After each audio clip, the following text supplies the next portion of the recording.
శనేశ్వరుడి పేరు పలకడానికి కూడా చాలా మంది భయపడతారు. ఆయన దృష్టి ఎవరి మీదైనా పడితే అష్ట కష్టాలు పడాల్సి వస్తుందని భయపడతారు. శని దృష్టి నుండి తప్పించుకోవాలంటే హనుమంతుడిని పూజించాలని కొంతమంది చెబుతూ ఉంటారు. శని ప్రభావం నుండి విముక్తి కావాలంటే హనుమంతుడిని ఎందుకు ఆరాధించాలో తెలుసుకుందాం. రావణుడు గొప్ప జ్యోతిష్యవేత్త. అతడు నవగ్రహాలను శాసించగలడు. రావణుడి భార్య మండోదరి గర్భవతి అయింది. తన బిడ్డకు జన్మనిచ్చే సమయంలో నవగ్రహాలు శుభస్థానాలలో ఉండాలని, తన బిడ్డ అమరుడవ్వాలని రావణుడు కోరుకున్నాడు. అందుకు తగ్గట్టుగా గ్రహాలన్నింటినీ భయపెట్టి తను చెప్పిన స్థానాలలో నిలబెట్టాడు. ఇతర గ్రహాలన్నీ రావణుడు చెప్పిన ప్రకారం నిలబడ్డాయి. అది సృష్టికి విరుద్ధమని తెలిసిన శనిదేవుడు రావణుడి బిడ్డ జన్మించే సమయంలో తన స్థానాన్ని మార్చుకున్నాడు.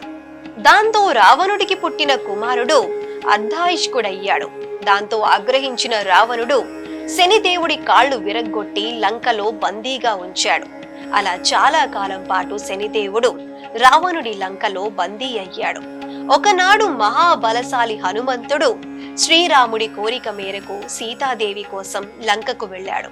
ఆ క్రమంలో అక్కడ బందీగా ఉన్న చాలా మంది దేవతలను విడిపించాడు. అప్పుడు శనిదేవుడిని కూడా విడిపించాలని వాయుదేవుడు కోరటంతో శనిదేవుడిని ఆ చెర నుండి హనుమంతుడు విముక్తి చేశాడు. ఇందుకు కృతజ్ఞతగా హనుమంతుడిని ఏ వరం కావాలో కోరుకోమని శనిదేవుడు అడిగాడు.